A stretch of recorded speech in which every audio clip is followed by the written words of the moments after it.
선배 레지던트를 위해서 일주일에 한 번씩 담배 한 보루를 사서 냉장고에 넣어놓았다. 레지던트와 그의 여자친구 100일 기념일엔 케이크 사는 일까지 했다. 어느 대학병원 인턴의 고백이 어제 보도가 되면서 떠들썩했습니다. 대학병원 인턴이라고 하면은 자신의 전공과 정하기 전에 1년 동안 모든 과를 조금씩 쭉 돌면서 경험을 해보던 그런 과정인데요. 문제는 장시간 노동에 시달리면서도 열악한 임금 받고 또 앞서 제가 말씀드렸듯이 하지 않아도 될 허드렛 일까지 해야 된다는 겁니다. 지금 인턴제를 폐지하자는 주장까지 인턴들 사이에 나오고 있다는데 어떤 얘기인지 직접 듣죠. 대한의과대학 의학전문대학원 학생협회의 함현석 회장 연결이 되어 있습니다. 함 회장님 안녕하세요. 네, 안녕하세요. 지금 몇 학년이세요? 지금 본과 3학년입니다. 본과 3학년. 그럼 아직 인턴은 안 해보셨네요? 네, 맞습니다. 선배들 얘기 많이 들으셨어요?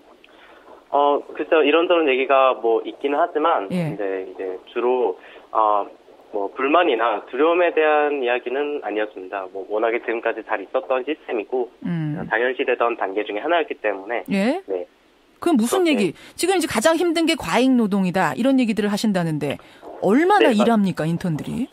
맞습니다. 지금 이제 수치화해서 결국 주당 근무 시간을 살펴봤을 때, 이제 주로 100시간 이상인 곳이 굉장히 대다수고요. 주당 100시간? 그러면 이게 어떻게 되는 거죠? 하루에 그럼 얼마나 근무하는 거예요? 그러면 이제 일요일 없이 일을 한다고 하더라도 거의 하루에 14시간 정도, 13시간 정도 일을 하게 되는 셈이죠. 하루 14시간씩? 네, 그리고 심한 경우에는 이제 140시간까지 근무하는 경우도 있었는데, 이렇게 될 때는 휴일이 없다 하더라도 아침 9시부터 새벽 5시까지 근무를 하는 정도로 생각하시면 됩니다. 잠깐만요. 아침 9시에 일을 시작했는데 꼬박 새서 새벽 5시까지요? 네, 맞습니다. 이게 인간적으로 가능합니까? 이제 연속 근무 시간 같은 경우에도 제 주변에서도 연속 400시간 근무했던 선배님도 봤고요. 이제 그런 경우도 분명히. 와, 제가 지금 기가 차서 웃음이 나올 정도인데 그렇게 하고 그럼 임금은 얼마 받으세요? 임금은 그때 조사한 바에 따르면 이제 평균적으로 3천만 원 내외였던 것 같고요. 평균? 그러니까 월이 아니죠?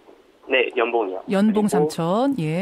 제일 높았던 데가 이제 4천만 원대 이제 초반이었나 아무튼 그랬던 것 같습니다.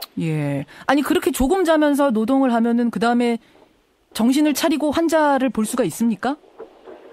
네, 바로 그 점에서 저희도 항상 주장을 했던 건데요. 지금 인턴이 결국 그렇게 많은 일을 하고 의료와 관련이 없는 일을 한다는 그런 일을 할 때가 있다는 점은 일단 차치하더라도 보조 일을 한다는 거를 차치하더라도 네, 그런 어떻게 보면 그런 데 투자하는 시간 때문에 그리고 잠을 더 못 자기 때문에 국민들한테 피해가 간다면 그리고 당장에 눈앞에 있는 환자한테 이제 그런 의료 행위적인 면에서 이제 잘못된 그런 이제 최대한 집중하지 못하는 그런 상황이라면 바로 그런 피해가 누구한테 가는 것이냐 의사가 아니라는 점이죠. 그때 그러네요.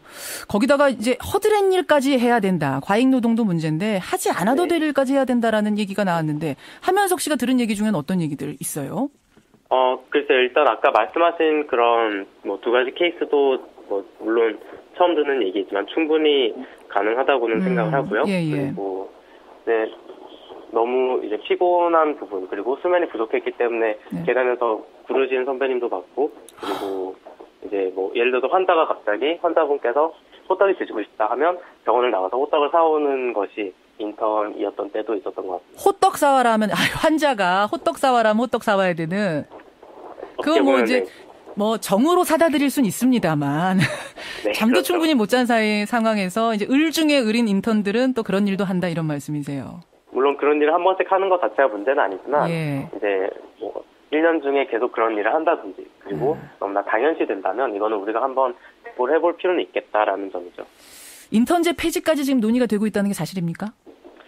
네, 맞습니다. 인턴제 폐지가 이제 처음 나왔던 얘기는 아니고요. 지금까지 이제 계속해서 얘기가 나왔던 전공의 수련제도 개편 협의체라는 것도 이제 예전까지도 공감대는 항상 있었습니다. 그리고 인턴제 폐지 관련된 부분도 이전에 논의된 바가 있었고 다만 중점적으로 지금 논의를 하고 있는 것은 결국 전공의 수련제도의 좀 체계적인 부분을 다질 필요가 있지 않을까라는 점에서 좀 더 집중을 하고 있습니다. 근데 인턴이란 과정은 제가 앞에 설명했지만 무슨 전공을 할지 정하기 전에 조금씩 경험을 하면서 이제 자신의 갈 길을 정하는 과정이잖아요.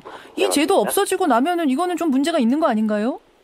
상당히 중요한 부분일 수 있는데요. 지금 이미 의과대학 안에서도 이미 실습 과정을 1년 반 동안 순환을 하면서 돌고 있기 때문에 이 과정을 좀 더 내실화한다면 충분히 가능할 수 있지 않을까라고 생각을 하고 있는 점입니다. 그러니까 지금은 굳이 인턴이라는 기간을 하나 더 두면서 허드렛 일 하는 뭔가 이렇게 좀 을 중에 을로 일을 하고 있다. 과잉 노동하고 있다. 이런 생각이신 거예요?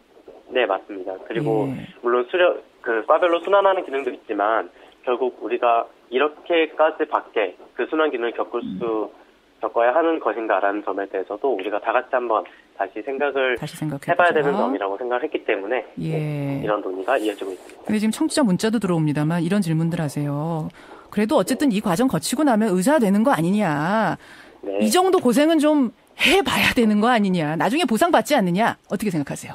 네, 맞습니다. 이제 결국 정식 의사가 되어서 보상을 받는다. 혹은 그 정도 고생을 해야 제대로 된 의사가 되지 않겠느냐.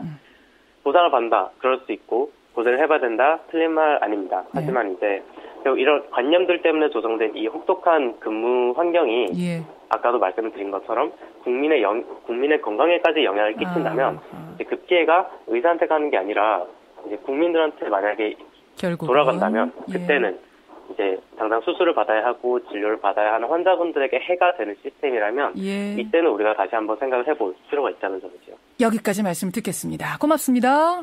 감사합니다. 대한의과대학 의학전문대학원 학생협회의 함현석 회장 만났습니다.